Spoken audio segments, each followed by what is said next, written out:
Lepo pozdravljeni vsi skupaj. V sklopu današnjega znanstvenega večera gostimo profesorja dr. Jureta Piškurja, ki prihaja iz Univerze v Lundu na Švedskem.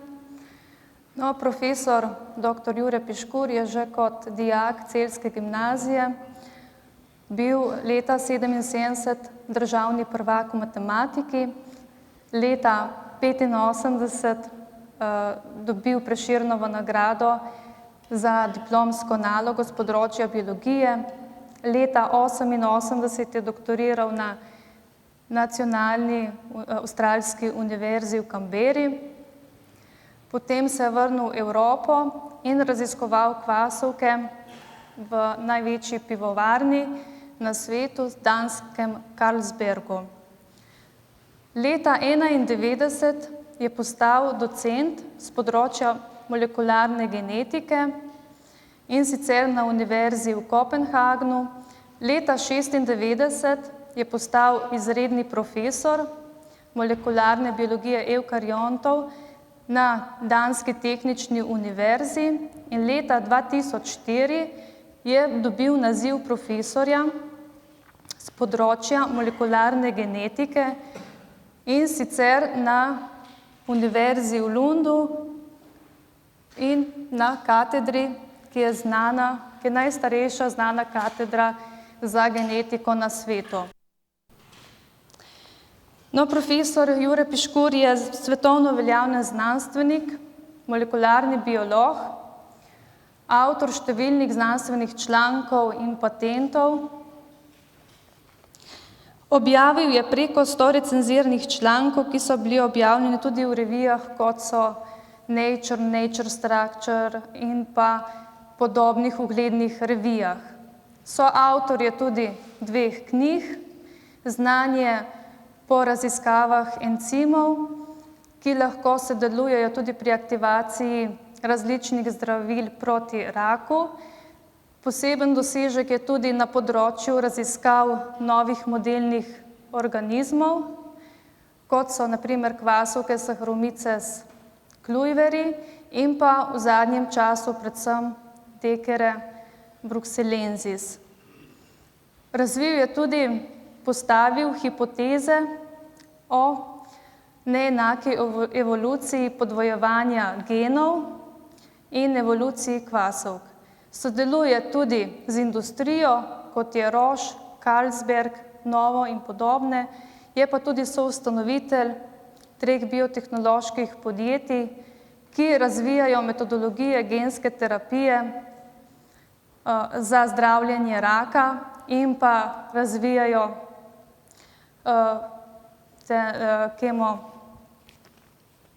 nove kemoterapevtike ter protivirusna zdravila. V današnjem predavanju nam bo predstavil genomske in postgenomske metode, ki nam omogočajo razumevanje biodiverzitete in pa evolucijo kvasovk. Govoril bo tudi o vlogi kvasovk v vinarstvu, predvsem organoleptični prispevek kvasovk vinu. Več o tem pa nam bo seveda povedal profesor Piškur. Prosim. Najlepša hvala, ker ste me povabili. Najlepša hvala za lepo vreme. Prečudovita dvorana je. Seveda je čast govoriti o kvasovkah in vinu sredi vinorodnega dela. Kot vidite, moj naslov je Švedska, ampak še vedno sem ohranil to majhno ptičko, ki kaže, da moj genetski izvor je Slovenija, čeprav več kot polovico življenja sem preživel v Skandinaviji. In tole me prav ganilo do srca, ker ste se spomnili moje matematične preteklosti. To mi je že ušlo, ampak je res. Moja 70. leta so bila matematika pa fizika, šele potem je prišla biologija. Jaz nisem vinar, rad pijem vino, ampak delam s kvasovkami že od leta 1986. Tako ne pričakovati od mene, da se boste naučili karkoli novega od vina. Ampak ker kvasovke so udeležene pri delanju vina, mogoče se da uporabiti to znanje tudi za delanje vina.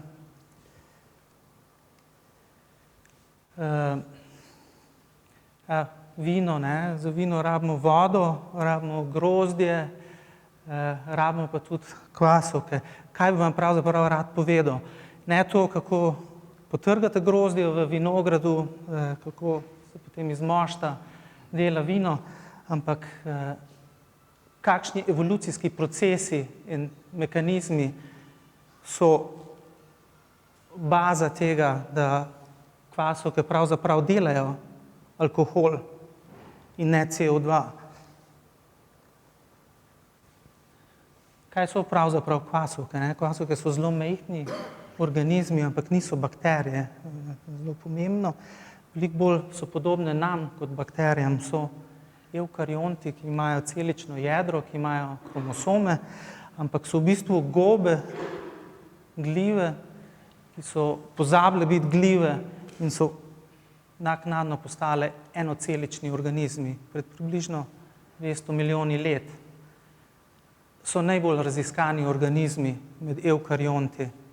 Niso bolj raziskani kot bakterije, ampak so bistveno bolj raziskani kot človek in kot drugi modelni organizmi. So posod v naravi. Veliko vemo o kvasovkah, ampak relativno malo vemo o kvasovkah v naravi. Veliko vemo o genetiki, so bile pionirji genetike, veliko vemo o fiziologiji, o biokemiji, so bile pionirji recimo vrenja, sladkorjev do alkohola, ampak pravzaprav zelo malo vemo, kaj pravzaprav delajo v naravi. Vemo, da poznamo prek 1000 vrst in to je morda samo 10% vseh vrst, ki živijo na svetu. In vemo, da so zelo, zelo pogoste jeseni, sopada s tem, ko imamo veliko sladkorja v naravi. Recimo, ko zori grozdje, ko zorijo jagode. In so ene naših najboljših domačih živali. In so živali, ne? Čeprav so bliže živalim kot rastlinam, vsi jih nosimo na sebi, z ušesi recimo, pa tudi kje drugje, del jih je patogenih, recimo kandida kvasovke, in so male delavnice za kruh, vino, pivo, zadnje čase tudi so recimo vir vitaminov in recimo so tudi vir različnih zdravil, kot inzulin, človeški inzulin se danes dela v kvasovkah. Zelo prijazni organizmi. Se bodo slabo videli od zadaj, je filogenetsko drevo, kaže približno vse vrste, ki jih poznamo danes. Imamo recimo gobe, glive, imamo živali, imamo rastline, potem imamo ostale evkarionte, enocelične. Kar je zelo zanimivo je, da kvasovke in glive so zelo blizu živalim. Čeprav recimo še med mojim študijem smo pravili, da so to primitivne rastline. So veliko bliže živalim. Vemo, kaj kvasovke delajo danes. Vemo približno, kaj lahko delajo v naravi, vemo, kaj lahko delajo v vinski kleti. Zelo radi bi pa tudi razumeli procese, ki so pripeljali do tega, da kvasovke so, kar so. Recimo tudi tako, kot vemo, kaj Slovenija danes je, približno vemo, kaj se je dogajalo pred 15 leti, malo manj vemo, kaj se je dogajalo pred 50-60 leti. Ravno tako bi rad razumeli, kaj se je dogajalo zadnjih 100 milijonov let s kvasovkami, zakaj so takšne, kot so. Kako lahko zdaj to naredimo? Ne? V času je izredno težko potovati nazaj, posebej milijone in milijone let. Kar skušamo najti vmesne člene v evoluciji. Torej, kvasovke, kot so bile pred milijonom let, pred 10 milijoni, pred 100 milijoni let in še bolj nazaj. In eden od načinov, da rekonstruiramo vmesni člen v evoluciji, je, da primerjamo moderne organizme. Recimo, če hočemo razumeti, kako izgleda stari oče plazivcev, sta dva plazivca, kača in krokodil, ne? Potem eden od možnih načinov je, ker pač ne moremo potovati po času nazaj, je, da primerjamo ta dva organizma, ki sta imela skupnega starega očeta in potem lahko rekonstruiramo, kako je izgledal vmesen člen in potem lahko tudi rekonstruiramo mehanizme, ki so vodili do živali, ki jih imamo danes. Druga stvar, ki se uporablja v evoluciji, najbrž ne ste opazili, da sem evolucionaren biolog, ne kreacionist, ampak za kreacionist bom tudi imel pa na koncu en slajd, tako da se bodo počutili zapostavljene. Torej, drugi način za razumevanje evolucije mehanizmov in vmesnih členov so fosili. In če gledamo pri vretenčarjih, imamo ogromno fosilov, jih najdemo v različnih plasteh in takšen fosil, recimo enega od vretenčarjev, nam potem lahko pomaga rekonstruirati mehanizme in lahko nam pomaga rekonstruirati ne samo mehanizme, ampak tudi živali, kakršne so bile pred 10, 100 milijoni let, pred milijardo let. Problem pri vseh mikroorganizmih je, da fosilov ni. Oziroma, če so izredno slabi. In posebej za kvasovke je značilno, nimamo pravzaprav nobenega fosila, ki je bil star 10 milijonov let, ali pa 100 milijonov let, ali pa 200 milijonov let. Torej, ta stvar odpade. Če se zopet vrnemo k plazivcem, ki je mogoče malo lažje razložiti, kaj pravzaprav skušam narediti pri kvasovkah, je, s pomočjo fosilov in s pomočjo primerjave modernih, še živečih plazivcev lahko potem rekonstruiramo starega očeta vseh plazivcev. Tega, ki je potem dal recimo moderno vejo, imamo želvo, potem imamo dinozaure in potem imamo tudi vejo, ki potem vodi do človeka, do sesalcev. In recimo pri plazivcih so stvari bolj ali manj jasne. Predvsem zaradi fosilov. Boste opazili tudi, da sem zamenjal jezik. Zdaj bodo v angleščini, ampak jim še vedno skušal govoriti slovensko, kolikor pač znam. Morate vedeti, da mi zelo manjkajo tehnični izrazi. Mogoče tudi kakšen angleški tehnični izraz. Fosilov ni.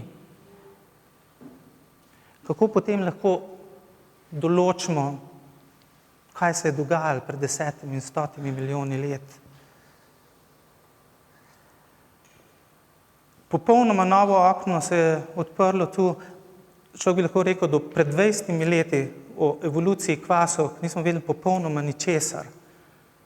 Evolucijski nauk, veste, da praznuje 150-letnico letos z Darwinovo knjigo in imamo 200-letnico, tudi njegovo obletnico, ampak o kvasovkah recimo do začetka 90-ih let pravzaprav nismo vedeli ničesar, predvsem, ker so fosili manjkali. No, popolnoma novo okno se je odprlo z določanjem zaporedja genomov in prvi kromosom, ki mu je bilo določeno zaporedje, je bil kromosom 3 iz kvasovke, Saccharomyces cerevisiae, torej iz najbolj raziskanega organizma in potem leta 1996 je bil potem dokončan tudi celoten genom, ki je malo večji kot bakterijski, pa bistveno manjši kot človeški. To je bilo prvo okno, da se je zdaj kvasovke dal primerjati z ostalimi organizmi, da se je dal iz tega dobiti biološko uro, ki je relativno nenatančna, ampak vseeno to je prineslo dimenzijo časa in predvsem je dal tudi možnost sekvencionirati več in več kvasovk in jih potem ne samo primerjati pod mikroskopom, ne samo primerjati, kakšna je njihova biokemija, ampak tudi primerjati njihove sekvence. Stara stvar, približno 2-3 leta, lahko bi jih spremenil, ampak že pred 2-3 leti smo imeli približno 20 različnih kvasovk, ki so imele določeno genomsko sekvenco. Pri kvasovkah je zdaj tako, vse izgledajo majhne pa grde pa nagravžene, kadar jih gledate pod mikroskopom, ampak imajo za sabo ogromno evolucijsko pot. Candida albicans, ki je precej znana kvasovka, ki je patogen in je približno prisotna pri polovici današnjih obiskovalcev, ponavadi ne kot patogen, ampak kot komenzal. In Saccharomyces cerevisiae je razlika ločitev približno 200 milijonov let. To je bilo določeno s pomočjo določitve genoma. 200 milijonov let je približno takrat, ko so se ločile ribe in naši predniki sesalcev. Torej, kvasovke so nekakšno, bi rekel, ogledalo tega, vzporedno ogledalo, kaj se je dogajalo tudi pri vretenčarjih. Torej, ogromno se je zgodilo, čeprav vse izgledajo zelo podobno, ampak v genomih nosijo zapis teh sprememb. Biološka ura je naredila svoje. In primerjava teh genomov nam da danes novo orodje, da lahko razumemo evolucijo. To je čist nova pot in to je bila tudi pionirska pot, ki je zopet naredila kvasovka za vse ostale organizme. V zadnjih 20 letih smo priča razvoju metod, ki jih lahko potem uporabljamo tudi pri ostalih organizmih. No, teh 20 bi lahko danes spremenil vsaj na 100 ali pa preko 100 različnih kvasovk. Ima določeno sekvenco. Če gledamo recimo pri vseh vretenčarjih, jih je manj kot 10, ki imajo popolnoma določeno sekvenco. Ali pa že mogoče malo več kot 10. Spominja na vejo z majhnimi vejicami, naj bi prikazovali čas in sorodstvene odnose med kvasovkami, ki imajo določeno genomsko sekvenco, oziroma ki so imele določeno pred 2-3 leti. Zdaj bi bilo še veliko več, ki bi jih lahko dodali.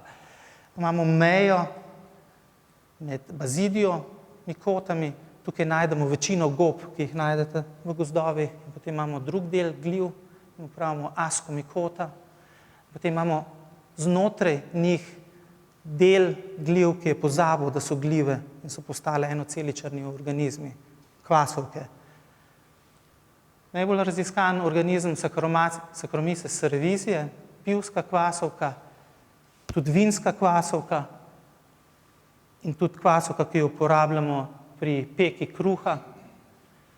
So par sestrskih vrst, recimo posebej Baianos, je pomemben pri pridelavi vina, pa Pastorianus. Pastorianus je pravo ime, ampak ima še drugo ime, ki je Carlsbergensis, ki je znanstveno narobe ime, ampak prihaja od pivovarne Carlsberg, kjer je bila prvič kvasovka izolirana v čisti obliki. Imamo še celo vrsto drugih kvasovk, no ena od teh ima vsak drug obiskovalec danes Candida albicans in včasih ponori in se potem moramo praskati na določenih delih telesa. Vsa stvar tukaj je približno 200 milijonov let. Torej, ko se je Candida albicans veja ločila od veje, ki potem vodi do Saccharomyces cerevisiae, je pa približno 200 milijoni let. Drugi najbolj raziskan organizem Schizosaccharomyces pombe, ki je tudi kvasovka, preko 200 milijonov let. In če bi zdaj nadomestili to drevo z vretenčarji, kjer imamo podlago tudi v fosilih, potem bi dali seveda na vrh človeka, primate, recimo tukaj od spodaj bi dali ribe, še nekaj je nižje kot riba, ne vem, če poznate to, je piškur, kot moje ime, obloustke. Veste, kje me imate, ne? Včasih na postrveh vidite, je tak majhna ribica, ne, parazit, ki se vsak kri. Kaj je to, kar je pri kvasovkah nekaj posebnega, nekaj, kar drugi organizmi ne znajo delati? To je, da kvasovke razgrajujejo sladkorje, recimo glukozo ali pa grozdni sladkor, ki ga najdejo v sadju, samo do spojin, ki imajo 3 ali pa 2 C atoma, recimo piruvat ali pa etanol. Etanol, to je zelo pomemben del vina. In to delajo tudi takrat, ko je kisik prisoten. To je za večino evkariontov nepojmljivo. 90% energije s tem ni izkoriščene. Torej, če je kisik, vemo, potem steče reakcija od C6 spojine do CO2 z veliko energije. Če kisika ni, to vemo v mišicah, potem dobimo razne C2 in C3 spojine in potem postanemo zelo utrujeni in potem se te spojine morajo regenerirati tam, kjer kisik je na voljo. Torej, tudi to se dogaja pri evkariontih, ampak je zelo redko in samo takrat, kadar kisik ni prisoten. Zakaj kvasovke delajo to? Stvar je zelo jasna, če ste kreacionisti in ne verjamete v evolucijo, potem je to zato, ker je Bog ustvaril kvasovko, da nam dela alkohol in vino. Če verjamete v evolucijo, potem stvari postanejo malo bolj zakomplicirane. Upam, da nisem koga užalil tukaj. Še nekaj je posebnega za kvasovke, kar drugi evkarionti ne morejo, oziroma večina evkariontov ne more. Namreč lahko rastejo v odsotnosti kisika. Rečemo, so fakultativno anaerobne. Večina evkariontov rabi kisik in potem tudi lahko spelje celotno reakcijo ne do C2 in C3 spojin, ampak do CO2. To je nekaj, kar so se kvasovke naučile dodatno. Na začetku so imele tudi defekt. So potrebovale kisik. In to je tudi nekaj, kar je zelo, zelo posebno. In to je v bistvu mojega raziskovanja. Torej ne, zakaj zares imamo vino, ampak rad bi pojasnil, kateri procesi so v evoluciji vodili do tega, da so kvasovke začele delati etanol in da lahko živijo skoraj brez kisika. Ravno sem se prej naučil od Melite, da imate dve vrsti vin, ene, ki imajo malo več kisika in ene, ki imajo malo manj. Smo skupaj z vinarji. Zelo poenostavljena biokemija, imamo sladkor, ponavadi 6C atomov, imamo monosakarid, imamo potem tudi disakaride, oligosakaride in ta se v seriji reakcij razgradi do C3 spojine, do piruvata, ki je ključna spojina na križišču in potem pride v organizmu do odločitve, ali gre naprej v oksidativni del, ki ponavadi poteka v mitohondriju pri evkariontih in dobimo kot končni produkt CO2, torej vsi C-ji razpadejo na CO2, dobimo pa seveda veliko energije kot ATP. Ampak piruvat seveda lahko gre tudi do C2, torej izgubi en C atom kot CO2, dobimo C2, ki je etanol. Torej, kadar imamo fermentacijo, začnemo z glikolizo, kvasovka začne z glikolizo in potem je tukaj odločitev in ne gre v CO2. Recimo, se veste, če se vino dela, pa če zelo pospešeno mešate, potem ponavadi dobite samo CO2 in ne alkohola. Bi bil švedski stil vina, ker na Švedskem imamo zelo radi, da nikjer ni nobenega alkohola. Vsaj uradno ne. Imamo fermentacijo. Torej, tukaj mora biti nekaj posebnega, nekaj, kar je kvasovka izumila, naredila patent, ki ga drugi nimajo, da pri piruvatu lahko gre v to smer in ne v oksidativno. Par minut porabo za tale del. To je fermentorski proces, kontroliran v laboratoriju. Produkt je tudi etanol, ampak takšen etanol, ki ga ne morete piti. Je pa podobna stvar, ki se tudi dogaja pri delanju vina. Namreč začnete z glukozo, tukaj je čas in koncentracija glukoze začne padati. Potem pa celice rastejo in hkrati akumulirajo etanol. In na določeni točki nimamo več glukoze, ampak imamo prisoten samo etanol. Zdaj, tu je treba ustaviti vinsko fermentacijo. Če je pa recimo kisik prisoten, potem pride do spremembe metabolizma. In alkohol, ki je akumuliran, se zdaj začne razgrajevati. Tukaj je majhna pauza, ki jo vidite, z malo fantazije, majhna stopnička. Pride spremembe, imamo fermentacijo, potem pa se začne C2 spojina razgrajevati in kvasovka zopet lahko začne rasti. In temu efektu, ki je bistven, da imamo alkohol v pivu, vinu, pravimo Crabtree efekt. se ne da prevajati, to je oseba, ki ima ime Crabtree, ima veze z raki. Imamo kvasovke, ki so Crabtree pozitivne, to pomeni, da lahko akumulirajo alkohol in ti so naši prijatelji, da nam delajo alkohol. Imamo pa takšne, ki so negativne Crabtree, ki ne akumulirajo alkohola, ampak grejo direktno do CO2, takšne nočemo imeti. Nimamo nobenih koristi od njih.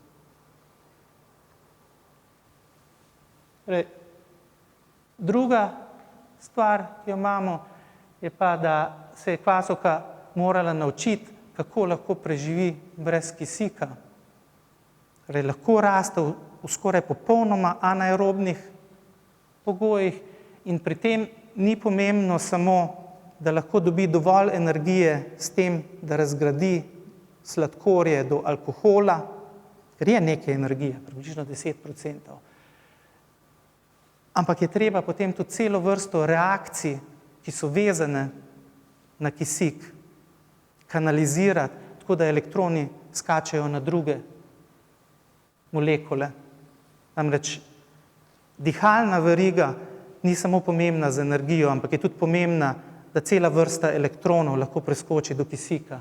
To pomeni, da se je kvasovka ne samo, da se je morala naučiti, da naredi dovolj energije samo s fermentacijo, ampak je morala tudi spremeniti celo vrsto reakcij. Niso več odvisne od respiratorne verige. To je velike stvari, ki so se dogajale, veliko preden so se pojavili ljudje. Danes vemo, predvsem s pomočjo komparativne genomike, pa seveda z veliko biokemijskih raziskav, je, da imamo vsaj 3 mehanizme, ki so igrali vlogo pri kvasovki v zadnjih 100 milijonih let, da je lahko postala to, kar je. In eden od procesov je duplikacija celotnega genoma, torej celoten genom, danes imamo 6000 genov, takrat jih je bilo približno 5000, se je moral podvojiti in s tem je kvasovka dobila nove gene, s katerimi je lahko začela reorganizirati svoj metabolizem. Potem imamo prenos genov iz ostalih organizmov, bi lahko rekli tudi kraja ali pa sposojanje, gre za nekaj bakterijskih genov, ki so preskočili v kvasovko, in potem gre tudi za globalno spremembo genske ekspresije pri genih in encimih, ki so prisotni pri respiratornem delu. Torej gre za globalno spremembo, ne samo za spremembo pri enem genu. Na hitro preskočil preko vseh 3. Genska duplikacija, to sem jaz, ampak tukaj nisem v najboljši formi, je zaključek ene od novoletnih zabav, se mi zdi, študenti slikajo, ampak vseeno, novoletno darilo. Duplikacija gena in večinokrat, ko se gen duplicira, to se dogaja stalno pri nas, pri vseh organizmih, potem čez nekaj časa, čez nekaj generacij gen tudi izgine. Ampak s tem, ko imamo 2 gena duplicirana, lahko en ohrani začetno funkcijo, medtem ko drug gen lahko pridobi del novih funkcij. To je popolnoma nova funkcija tukaj. Del teh genov, ki so bili duplicirani, torej 5000 genov se je duplicirali in nekaj časa je obstajal intermediat, ki ima 10 000 genov, potem večina se je izgubila, ampak del teh genov, ki so bili duplicirani, se je potem specializiral za življenje brez kisika. To je pomemben vir pri kvasovki, da je del genov in encimov še vedno lahko imela specializirane za obdobje, ko je kisik prisoten, in del se je potem lahko na novo naučil, kako živeti takrat, ko kisik ni prisoten. Ko je treba najti nekoga drugega, da prevzame recimo elektrone pri različnih reakcijah. Druga reakcija, ki je zelo bistvena pri kvasovkah, je ena od reakcij, ki vodi do Lego kock, ki jih rabimo, da sestavimo DNA, ki jih rabimo mi, ki jih rabi kvasovka in ena od teh reakcij, to je zelo bistvena reakcija, ker Lego kocke, ki dajo del v DNA, so zelo pomembne, da lahko pride do podvajanja dednine. Ena od teh reakcij je ponavadi vezana na kinone in kinoni so del respiratorne verige. To pomeni, da kisik mora biti prisoten. Vsi evkarionti peljejo reakcijo na ta način, da pošljejo elektrone na kinone, na respiratorno verigo. Ampak kvasovka, ker se je morala naučiti, da živi tudi brez kisika, potem spremenila in eno od teh genov, ki je prišel iz bakterije, se je potem naučil encim, da lahko vodi reakcijo brez tega, da je prisoten kisik. Torej, to je samo eden od primerov, res za več primerov. To je skica horizontalnega transferja oziroma sposojanja od bakterij. Smo lahko zdaj rekonstruirali s pomočjo primerjalne genomike, s pomočjo študija različnih kvasov.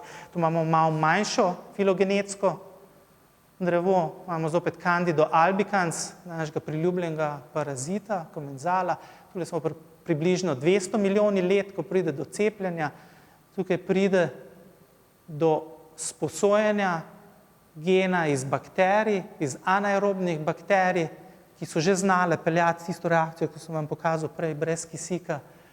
Potem imamo živi fosil, Saccharomyces clauiveri, ki ima prisotna oba gena, začetni pravi evkarionski gen in pa gen, ki je sposojen od bakterije, in potem pri Saccharomyces cerevisiae pride do izgube pravega evkarionskega gena in ostane samo gen, ki je sposojen od bakterije. To je eden najlepših primerov, da horizontalni transfer zares obstaja in ima v naravi, torej prenos genov med različnimi organizmi in tudi, da imamo približen čas določen, približno pred 150 milijoni let.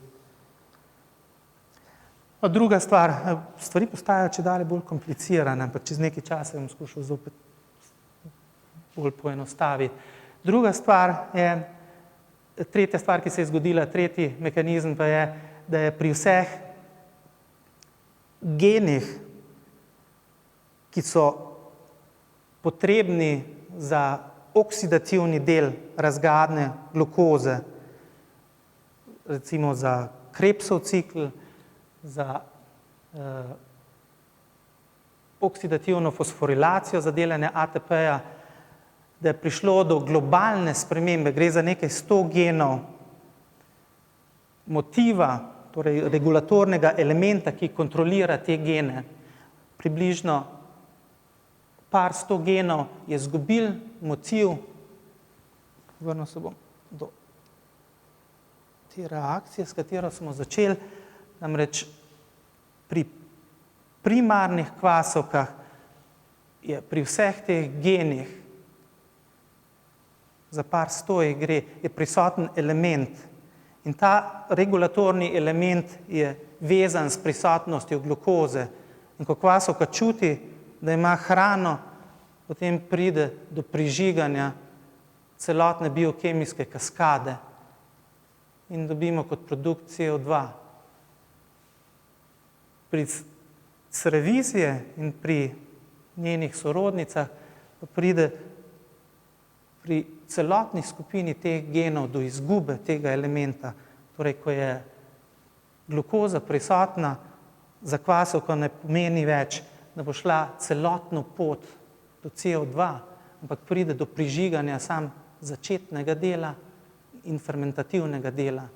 Ti geni pa ostajajo tihi. Temu pravimo tudi represija z glukozo. To pomeni, da glukoza indirektno zapira to biokemijsko pot. In to je razlog, da čeprav geni so prisotni, encimov ni, ker je regulacija odpadla. To je izreden primer, da je prišlo do tega pri par 100 genih. Najbrž ne naenkrat, ampak počasi. Se pravi tudi v angleščini rewiring of the transcriptional network. Par zelo organiziranih procesov. približna rekonstrukcija zdaj različnih procesov, ki so se zgodili. Zopet imamo filogenetsko drevo, približno 200 milijonov let, ko se cepi ta Candida albicans, naš priljubljen organizem, ki ga nosimo naokrog, in cerevizije. Zdaj lahko dodajamo različne procese, čeprav nimamo fosilov, ampak jih lahko dodajamo. In vemo, da je pred približno 150 milijoni let prišlo do bistvene spremembe v metabolizmu. Te kvasovke so aerobne, rabijo kisik, brez kisika ne morejo živeti.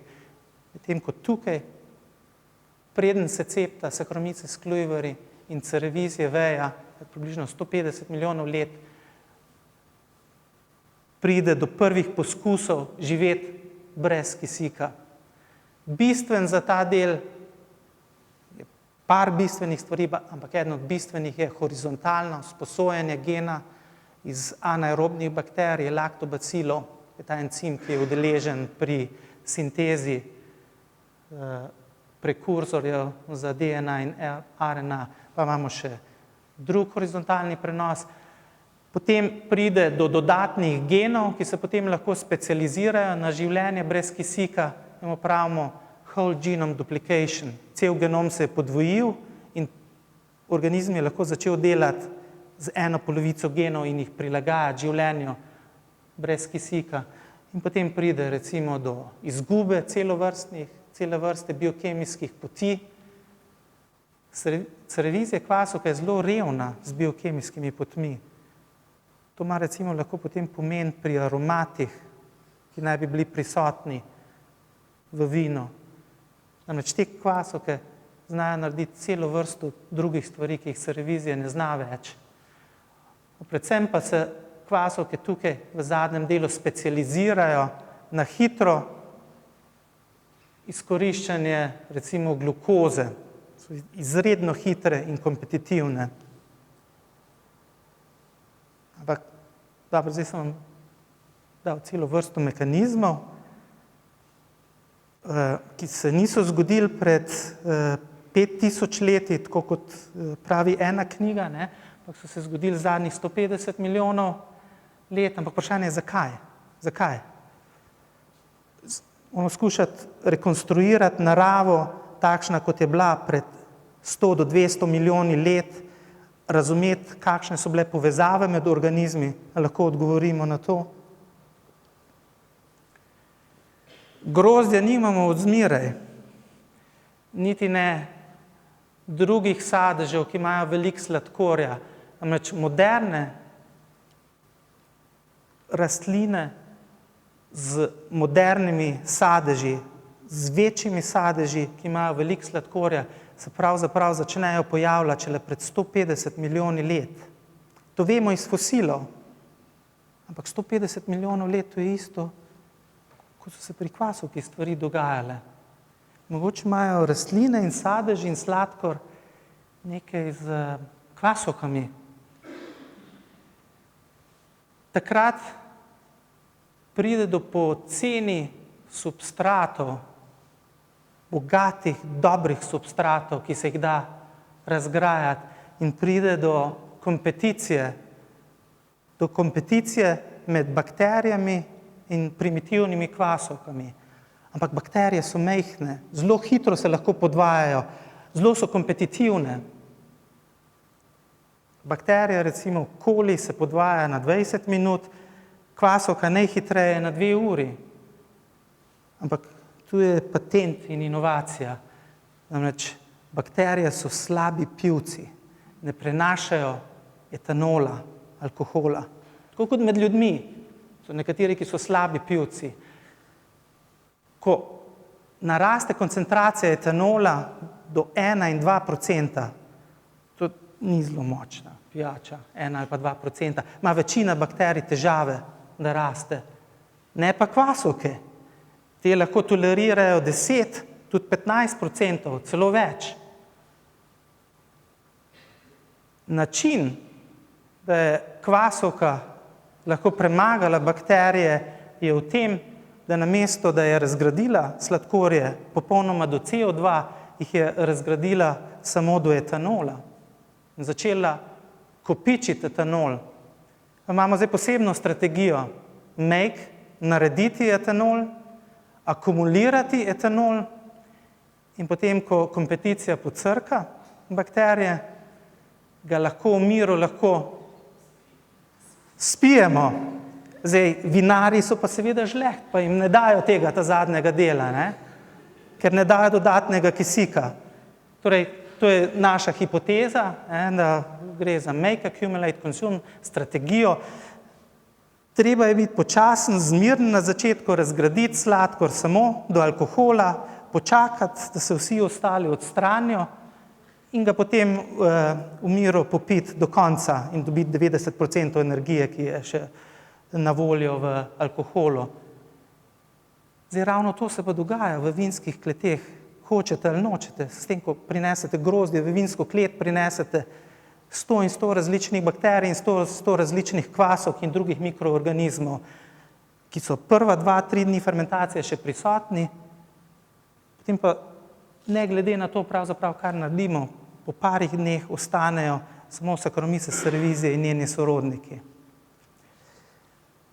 Torej, ne gre za kreacionizem, da bi kvasovka pravzaprav, ali pa altruizem, da bi kvasovka delala alkohol zaradi tega, da bi mi imeli lepše življenje, ampak gre popolnoma za praktične stvari, kompeticijo z ostalimi organizmi, ki so bili naokoli pred približno 100 milijoni let. Samo enkrat, če prvi povzetek, imam še, vse ste mi rekli, 2 uri, ali kako? Zdaj moramo priti pa še na resne stvari, to so bile stare, na ta nove, ki še niso publicirane. Torej gre pred približno 150 milijoni let, 100 milijoni let imamo kvasovke, ki so zmožne fermentacije, torej lahko naredijo dovolj energije že samo s fermentacijo in to delajo, kadar kisika ni dovolj na voljo. Potem pred približno 100 milijoni let, 150 milijoni let pride do modernih sadežev pri rastlinih, ogromno sladkorja in kompeticije in potem različne linije kvasovk začnejo na različne načine razvijati možnosti, kako bi lahko tekmovali z bakterijami in zmagali v tej dirki za sladkor in energijo.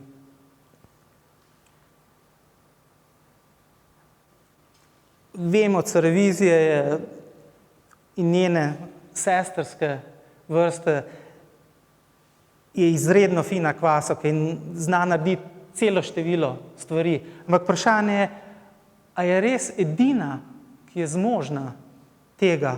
A so mogoče bili še drugi poskusi v evoluciji pred 50 do 150 milijoni let? Tudi druge kvasovke, tudi drugi organizmi, ki so razvili podobne stvari. Z drugimi besedami je, ali je kolo bilo izumljeno več kot enkrat. Torej, lahko najdemo tudi organizme, ki delajo stvari, ampak ki smo jih mi ignorirali zaradi tega, ker niso dovolj dobre, da delajo vino in pivo. To je moj nov projekt, začel pred približno 4-5 leti. Tu imamo kvasovke, ki so zmožne delati alkohol. Imamo kvasovke, ki so v tem delu, ki so bile pravzaprav popolnoma neraziskane do pred 10 leti. Imamo seveda pombe, ki ne zna delati piva in vina, ampak je izredno dobro raziskana. Približno tukaj v tem delu skušal najti kvasovke, ki bi bile morda zmožne delati iste stvari, kot jih zna Cerevisiae in potem videti, ali so te kvasovke tudi uporabljale iste mehanizme kot Cerevisiae. Če se spomnite, 3 mehanizme sem rekel. Eno je duplikacija celotnega genoma, potem sposojanje genov iz bakterij, pa sprememba globalne regulacije.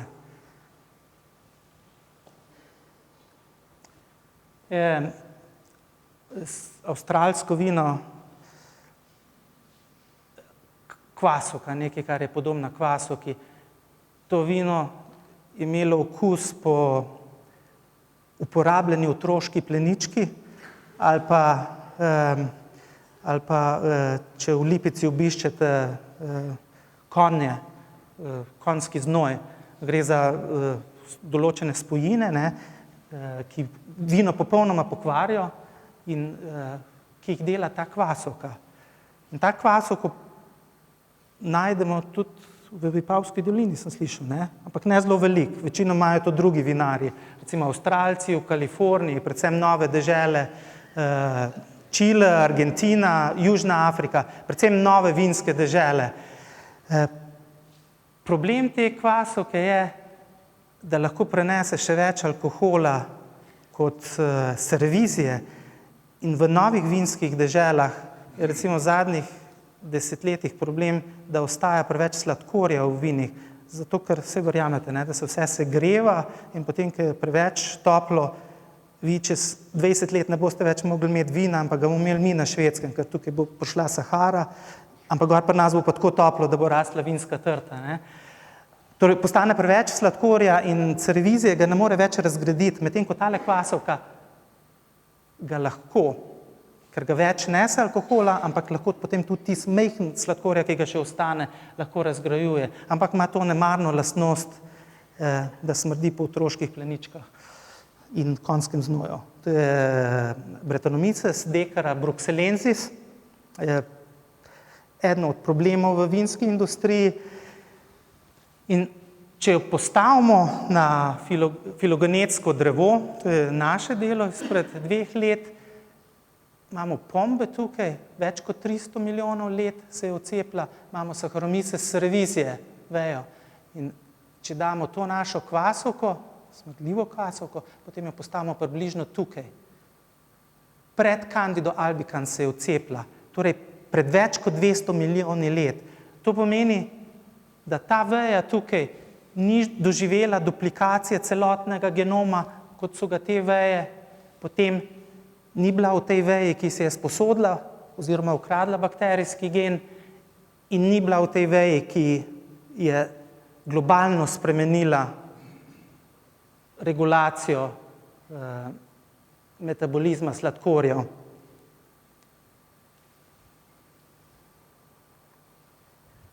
No in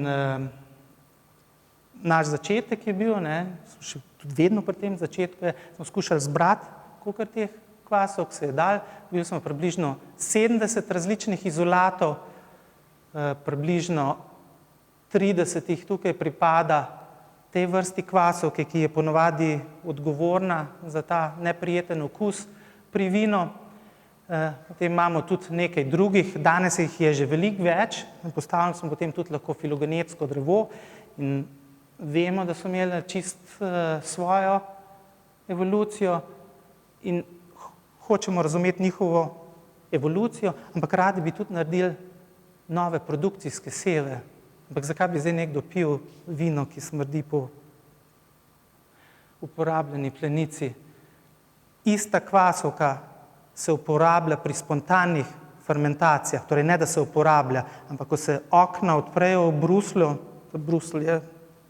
v Belgiji, in tam so zelo znane pivovarne in ene namesto, da dodajo kvasovko, samo odprejo okna in zgleda, da v Bruslju je poleg ostalih stvari je tudi zelo veliko Brettanomyces Decara kvasovk in te kvasovke potem fermentirajo njihova posebna piva, recimo Krik je ime za češnjo, so češnjeva piva, ki jih večina ostalih ljudi nima rada, ampak so dobra piva. To pomeni, da ta kvasovka tudi pravzaprav lahko nekaj dobrih stvari, nekaj aromatskih snovi prispeva, ki bi bile zanimive za samo produkcijo. Torej ne samo, da jih skušamo se znebiti in uničiti, ampak imajo tudi potencial, ki je zanimiv za vinsko in za industrijo piva. Ta kvasovka dela popolnoma iste stvari, ki jih dela cerevizije. Glukozo razgrajuje, tukaj imamo čas, glukozo razgrajuje ali pa sladkor, raste in z malo fantazije boste tukaj videli majhno stopničko, tule menja metabolizem, torej fermentacija najprej, in če je kisik prisoten, potem ga popolnoma razgradi. To pomeni najprej akumulira alkohol in potem ga začne razgrajevati. Je pa posebna potem tudi, da proizvaja zelo veliko acetata, da nizek pH in recimo belgijska piva kot Krik ali pa Gös so značilna, mogoče podobna Refošku, ima zelo nizek pH, kisla, osvežljiva in seveda večina ostalih Evropejcev, razen Belgijcev in Francozov jih ne mara. Torej, popolnoma podobna stvar lahko naredi Decara-Bruxellensis, čeprav je zelo daljn sorodnik in pomeni, da se je tudi naučila najbrž akumulirati alkohol in ga potem pojesti. Pa ne pojesti takoj za bakterijami, ampak šele potem, recimo, ko tudi cerevizije se utrudi. Imamo potem tudi en drug del teh kvasov, canardensis, ki glukozo samo razgrajuje in raste, nima nobene stopničke tukaj in ne dela alkohola ali pa acetata. Imamo paralelno evolucijo. Kaj je paralelna evolucija? Vam skušal ilustrirati na najlepši način, kar lahko. Pri krilo, recimo, imamo krilo pri ptičih, zato da ptiči letijo. Imamo krilo pri žuželki, zato da žuželke letijo. Obojni lahko letijo, ampak način, mehanizmi, procesi biološki, ki so vodili do nastanka tega krila, so popolnoma različni. Imamo še tretji organizem tukaj, no to je zdaj za tiste, ki ne verjamejo v evolucijo. Imamo dva organizma, ki sta razvila krila in sta uporabljala popolnoma različne mehanizme. In podobno je najbrž pri kvasovkah, imamo Saccharomyces kvasovke, ki so razvile način, da akumulirajo alkohol, in imamo naše kvasovke, ki tudi lahko akumulirajo alkohol, torej so zanimive tudi za vinarsko industrijo in pa so seveda zanimive za evolucijo. Imamo paralelno evolucijo in naslednja leta, že zadnjih nekaj let, del mojih raziskovanj o molekularnih mehanizmih, ki so vodili do podobnih lastnostih pri Decara-Brettanomyces. Zdaj bo šlo zelo hitro, bo 4-5 slajdov in potem bomo končali, jaz ne vem, kako je čas, ampak niste še tako zelo fejs utrujeni, ker še niste začeli govoriti. Torej, eden od orodij, ki smo jih uporabljali, je, da smo sekvencionirali del tega genoma, približno polovica ga je sekvencionirana, to nam da pač orodje, da uporabimo bioinformatiko, lahko razumemo, kako so se stvari dogajale in seveda nam da tudi orodje, da lahko manipuliramo s to kvasovko. Recimo, da lahko študiramo ekspresijo genov, da lahko tudi vnašamo nove gene, da lažje razumemo biokemijo in fiziologijo. Hec pri tej kvasovki je zelo različna od ostalih kvasovk, je, da izredno hitro spreminja svojo dednino. Dednina se spreminja, samo je zelo konzervativen proces. Vemo, da ljudje imamo že kar par milijonov let, recimo 2x23 kromosomov. Tudi pri Saccharomyces cerevisiae imamo 16 kromosomov, je to pri vseh sevih, ki jih izoliramo v naravi bolj ali manj stalno. Ampak če gledate pa na tole sliko, so različni sevi in potem so veliki kromosomi pa majhni kromosomi, potem se lahko strinjate z mano, da so si te različne linije, da so si zelo različne. Tukaj gre približno za dobre 20 izolatov iz različnih vinogradov po celem svetu in tudi samih vinogradov. Ta kvasovka je izredno plastična, se izredno hitro lahko spreminja in problem je tudi, da se izredno hitro lahko nauči biti rezistentna na higieno, ki jo vinarji uporabljajo. Torej, v Avstraliji, kjer se že dolgo borijo s to kvasovko, opažajo pravzaprav, da stvari, ki so nekaj časa pomagale se znebiti te kvasovke, počasi ne veljajo več. To je tudi ena stvar, ki je izredno zanimiva zame, zakaj se stvari dogajajo tako hitro.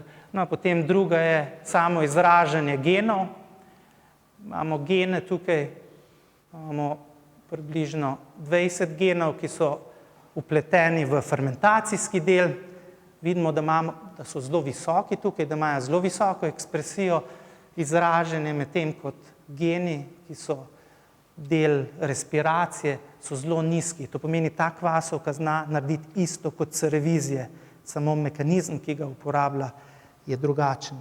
Ampak ne vem še kakšen je, drugič, ko me te povabili, posebej, če mi boste dali par let, vam bom najbrž na to lahko odgovoril. Specifični geni, ti nas zanimajo nas zato, ker bi radi razumeli, zakaj ta vonj po otroški plenički in zakaj drugi aromati, ki so pa pravzaprav zanimivi, ker lahko recimo vino ali pa pivo obogatijo. No, tukaj gre za en gen za alternativno dihanje, ki ga ima ta kvasovka.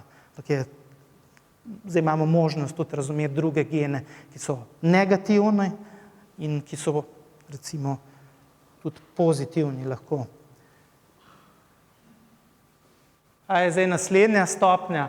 Veliko naslednjih stopnj v mojem laboratoriju. Predvsem moja želja in tudi razlog, da sem tukaj, da ste me povabili, je, da sem prišel v stik z Melito, ki me je povabila, in pa seveda želja, da bi to znali tudi prenesti v vinsko klet. Ampak ne na Švedskem, ker mi imamo vino, ampak nimamo vinskih kleti. Mogoče v Vipavi. Cela vrsta mojih študentov se je ukvarjala s to kvasovko in cela vrsta drugih laboratorijev mojih sodelavcev, recimo za bioinformatiko je Ken Wolf v Dublinu, za fermentacije Concheta Compagno iz Milana, potem recimo Dorte in Linda, sta dve bolj seniorni raziskovalki, ki sta bili pri meni. Potem je tudi laboratorij v Bratislavi, laboratorij Pavla Sula, in pa v zadnjih 2 letih Ela Rospedovska, dela doktorat pri meni na Švedskem, ampak vidite, ni Švedina, Poljakinja, Silvija Polakova iz Bratislave, Ana Marija iz Milana, Gloria, ki je genetsko iz Indije, ampak že 3 generacije je živela v Singapuru, bila moj laborant, tudi malo prepotovala. Mikael in Jauza sta bila master študenta. Najlepša hvala. Če kdo hoče vedeti malo več o tem, pa ni mogel vse zapisati, imam 4 kopije mojega predavanja v barvah. Da se dobi tudi predavanje kot prezentacijo, če kdo hoče. Pa bi se vam pa na malo netradicionalen način zahvalil. Moja druga knjiga je izšla, jaz sem dal zelo majhen del v tej knjigi in nima prav nobene veze s kvasovkami. Namreč drug del mojih raziskav je strukturno biologijo in je knjiga za 3. letnik biologov, medicincev, kemikov o strukturi proteinov in je bila pred kratkim od Centralnega komiteja na Kitajskem potrjena kot uradni učbenik in bo prevedena na kitajščino, je že recimo v uporabi na MIT-ju, v Bostonu, pa seveda na vseh skandinavskih univerzah. Torej, eden od mojih velikih prispevkov je recimo tale naslovnica. Gre za Linnejo. Linné je bil en od najbolj znanih znanstvenikov tudi iz Lunda, večinoma je bil v Uppsali, ampak botanik. Tudi CD-je, posvetilo bom pa pozneje napisal. Najlepša hvala za povabilo. Še enkrat.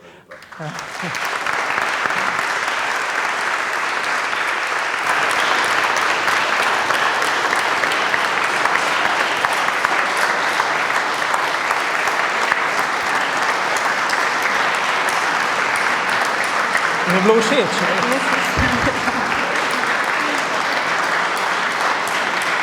Zdaj, če ne nehate, bom imel še eno predavanje. Če želite, se lahko tudi usedete ali pa stojeno. Da bi se lahko usedla? Ja, kar. Ker noge imam pa počasi slabe. Srce še ne. No, malo bomo začeli s vprašanji. Recimo, v zadnjih 40 letih se kot starter uporablja predvsem saharonice z cerevizije za to kontrolirano alkoholno fermentacijo. Se pa spet pojavlja v zadnjem času zanimanje za te nekonvencionalne kvasovke, ker recimo povečajo to kompleksnost vina. Zdaj, kot vidim, tudi vi predlagate eno opcijo, Brettanomyces bruxellensis. Ne? In me zanima, a je res tak potencialen kandidat pri uporabi. Zdaj, jaz nisem vinar, niti ne pivovar, čeprav imam 3 leta svoje zgodovine na Carlsbergu. Ja, lahko rečemo, zadnje 10-20 let je cerevizija pravzaprav izpodrinila avtohtone kvasovke. Ne povsod, slišal sem, da tudi tukaj še imate del vin, del jih ostaja v Franciji, ampak večji del so recimo izpodrinile cerevizije in veliki proizvajalci. Eden od razlogov je najbrž tudi ta, da pred 10-20 leti pravzaprav smo imeli fokus popolnoma na cerevizije in na pombe. In kvasovka ima ta problem, da nikoli ni bila zelo priljubljen organizem ekologov. S kvasovko so se tradicionalno ukvarjali kemiki, jaz sem tudi pol kemik. Ampak v zadnjih letih postaja kvasovka izredno zanimiva tudi za ekologe, pravzaprav vedeti, kaj kvasovka natančno dela v naravi, koliko jih je, kaj lahko naredijo v laboratoriju. In predvsem imamo nova orodja z genomiko, recimo nov genom kvasovke, nove kvasovke določiti stane samo 15.000 evrov. To je približno 1000-krat ali pa 10.000-krat manj, kot je stal genom cerevizije, pri katerem je sodelovalo približno 100 laboratorijev. Torej, samo da imamo kvasovko, jo lahko brez problema določimo sekvenco in imamo zelo močno orodje, da se veliko naučimo o njej. In seveda imamo celo vrsto drugih molekularno-bioloških in biokemijskih metod.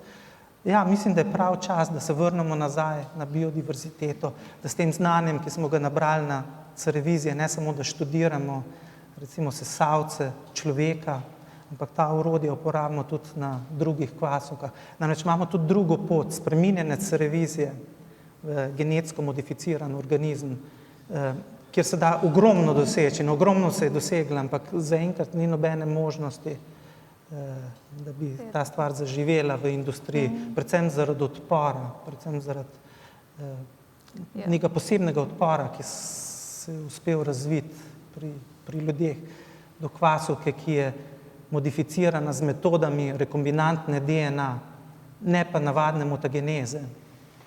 Ja, verjetno v vinarstvu recimo uporaba teh gensko spremenjenih organizmov je tudi nekako grožnja tradiciji, recimo pri vinu je ta tradicija, da neko močne vino, recimo, če je to tudi proizvedeno v določeni regiji, in je nekako ta gensko spremenjen organizem verjetno grožnja, tej tradicionalni sliki o vinu. Tradicija se je spremenila že s tem, ko so začeli dodajati tudi, ja. Kvasovk, recimo Lalemana, ki prihaja iz Kanade, kjer tudi ni zelo veliko grozdja, malo več mogoče kot na Švedskem. Del kvasovk za vinarstvo prihaja tudi z Danske, tudi Christian Hansen je proizvajalec kvasovk. Ja, jaz mislim, da ima, recimo, pa ne samo bruxellensis, tudi ostale kvasovke, ki so zdaj postale priljubljen organizem, vsaj v nekaterih laboratorijih, se čedalje več dela. Ne pa zelo veliko z molekularno biologijo, recimo. Postajajo bolj priljubljene, jaz mislim, slej ko prej bodo našle pot tudi kot del. Posebej, recimo, ena od strategije pri bruxellensis je, da dodamo bruxellensis na začetku, ampak bruxellensis, ki smo ga poškodovali, da ne more več dajati okusa po uporabljeni plenički. In ker na ta način lahko premaga, recimo, bruxellensis, ki je prisoten v sami vinski kleti. To je en način, to je gotov sebi, ki se bodo pojavili čez par let. Druga stvar je pa seveda, da jih dodajamo na koncu, predvsem, recimo, ker vemo, majhen del vin ima bruxellensis tudi prisoten. Recimo, mislim, da v vinarski literaturi pravijo, da polovica avstralskih vin je videla prej ali slej tudi bruxellensis. Avstralska vina so zelo dobra in priljubljena, torej ne dela več takih problemov, kot jih je mogoče pred 5-10 leti, ampak je prisoten in vsaj pri parih francoskih vinih, dragih francoskih vinih, vemo, da je bruxellenzis prisoten in da da par aromatskih spojin. Ja. Ker cerevizije, kot sem že rekel, cerevizija zna narediti celo vrsto različnih stvari, ampak je v primerjavi recimo z bruxellenzis in drugimi kvasovkami zelo revna po biokemijskih poteh. Velik del biokemijskih poti je izgubila, ker je predvsem specializirana za hitro presnovo sladkorja. Ja, veliko je v naravi, kjer na drug način mogoče bo prej ali slej našlo pot zopet nazaj v vinske kleti. No, sej se recimo In pa iščete samo nove pivo. starterje, ne? Druge Recimo. vrste, ne? Ali pa ne kot starter, ampak kot dodatek na koncu ja. za... A v primeru bretanomice z bruxellenzis, ne? Na koncu. Ko že saharomyces cerevisiae naredi svoje, ne? Recimo.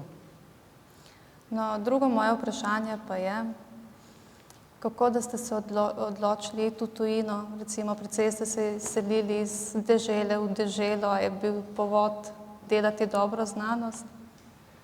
Ja, to zdaj... Stvari so se spremenile, ne? Tudi tukaj je bila močna evolucija na tem prostoru. Vem, da Slovenci se zelo radi pritožujejo, pa so nezadovoljni, ampak stvari so se bistveno spremenile. Ne vem, jaz imam zelo lepe spomine na 80. leta, ampak imam pa tudi ene par bridkih spominov. Mislim, da je bil položaj znanosti takrat na bistveno nižjem nivoju, bi rekel. Na nek način sem vesel, ne, kar se dogaja zdaj. Mislim, stvari napredujejo. Na začetku 80. Vem, da Breda sedi tukaj, ne. Takrat ni bilo, smo po 1 leto čakali na kemikalijo, torej Breda me je naučila pipetirati, sicer z usti, kar je zdaj prepovedano. Ampak še vedno to delam, veš, še vedno pipetiram z usti. Ne. Ampak mislim, da tisti glavni vzrok je bil pa JLA.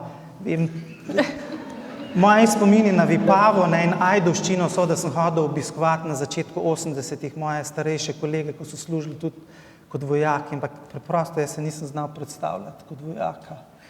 In to je ena od največjih stvari, ne, ki jih je moj oče naredil, meni se mi zdi osebno za kariero, veliko dobrih stvari, ampak to je bila ta, da mi je leta 85 kupil ponarejen potni list jugoslovanski, ki je 27. marca leta 86 veljal na beograjskem letališču, ne pa 5 let pozneje, ko sem ga hotel podaljšati.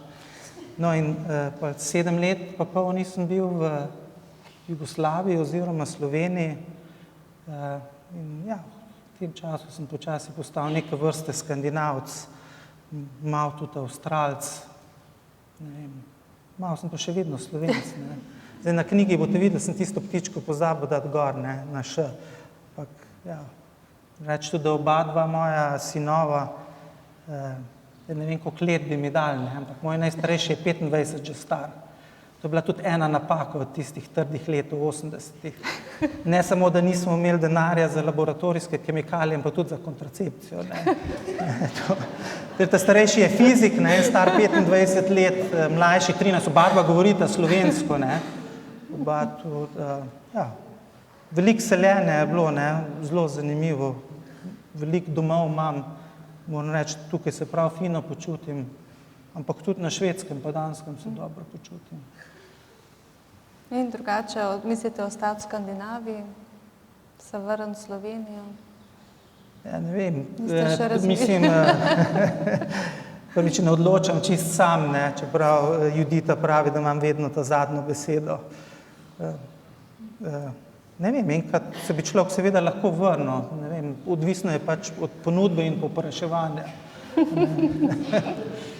Ampak seveda stvari pri vas postajajo zanimive, ne, z večjih stališč, ampak se ni treba včasih vrniti, zdaj vse prek računalnikov lahko naredimo, ne. Posebno, ne, narava v Sloveniji je zelo lepa, ne, ampak mene najbolj pritegne še vedno Laponska, ker mi moj del ni dovolj mrzel, torej 2000 severno od Lunda in Københavna, moja najljubša narava, ne. Ampak da se prek interneta delati, recimo da se zdaj tudi sodelovati, recimo ravno zdajle imam 1,5 Slovenko v mojem laboratoriju, torej ena je iz Pirana, ne, prek Tine, potem pol je pa iz Zagreba, ker je njena mama iz okolice Celja. Ne.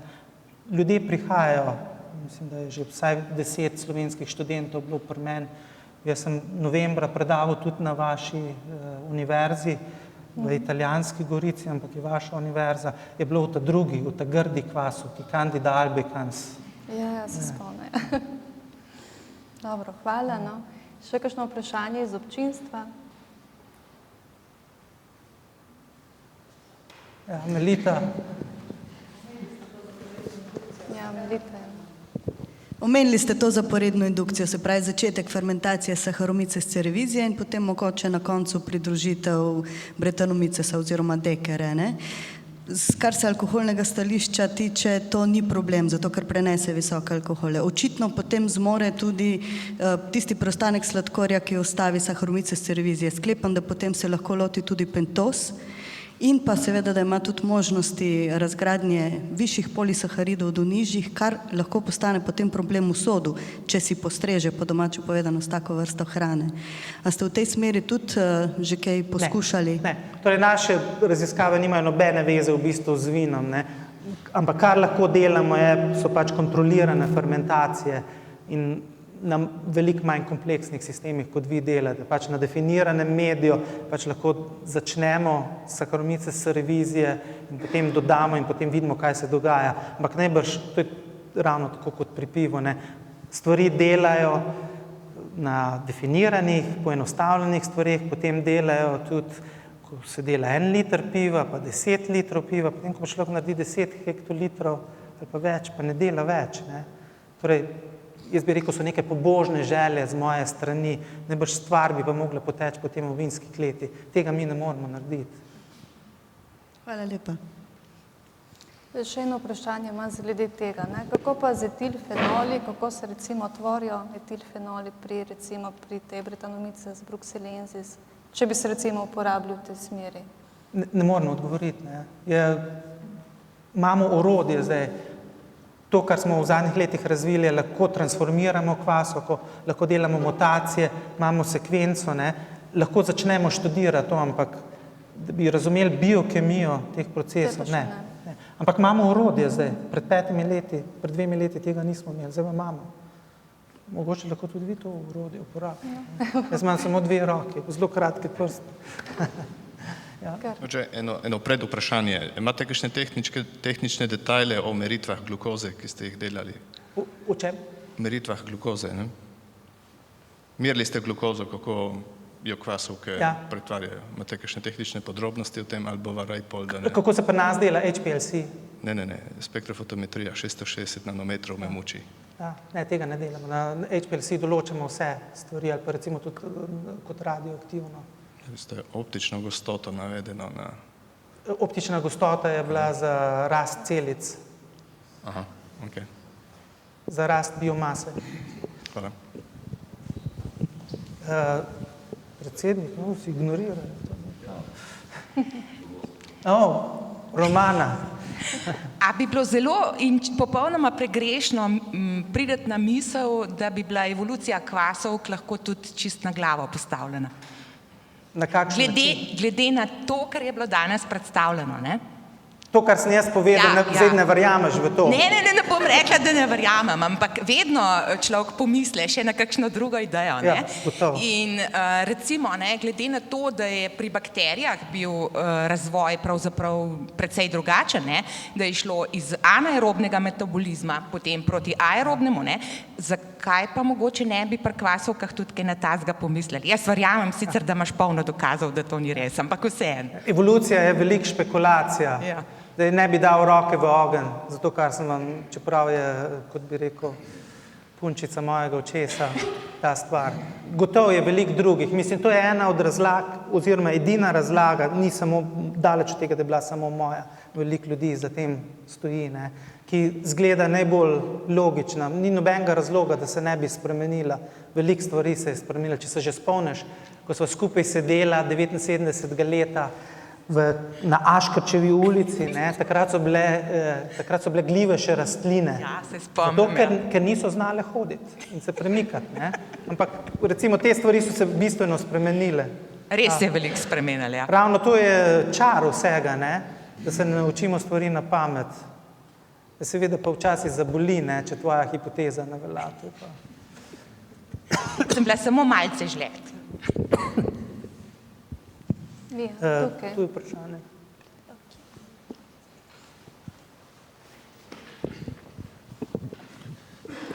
Mene zanima, a se da na preprost način povedati ali pa razumeti, kako pridete iz genetske slike na časovno skalo? Aha. Bo malo več kot minuto trajalo, ne? Ampak bom skušal povedati, ne? Vsak gen, ne, ima dele, ki če jih spremeni, pride do spremembe funkcije. Ima pa tudi del približno slabo tretjino, ki se lahko spreminja in je nevtralen. To pomeni, da prihaja do mutacij, ki ničesar ne pomenijo na nivoju proteina. In ta sprememba kopičenja mutacij, torej recimo, ko se dva organizma ločita, recimo pred 10 milijoni let in jih zdaj primerjamo, lahko potem primerjamo te nevtralna mesta, ki niso čisto nevtralna, ampak so skoraj nevtralna, oziroma če verjamete v nevtralno teorijo tega, jih se spreminjajo in jih potem iz teh dveh modernih lahko rekonstruiramo skupnega prednika in takratni intermediat. Zdaj, kako pri kvasovkah pa to umestimo v čas? Imamo fosilne podatke, recimo o tem, ko so se rastline pa živali ločile. Vemo, koliko je to zaradi fosilov, koliko je to milijonov let. In potem lahko gledamo na gene, ki so kopičili te stvari. Rečemo, da kalibriramo to uro akumulacije teh nevtralnih in potem to prenesemo na kvasovke. Napake so ogromne. Ko rečem 100 milijonov let, pomeni plus minus 50 mogoče, pa še. Ampak imamo nek začetek zdaj, ne? Ja. Ampak morate reči, da pa še zelo fino s tistimi sadeži in temi stvarmi.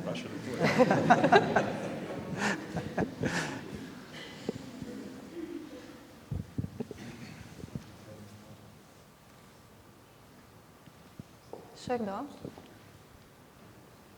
Če je zdaj čas za dobro vino, ne? Za pogostitev, ja.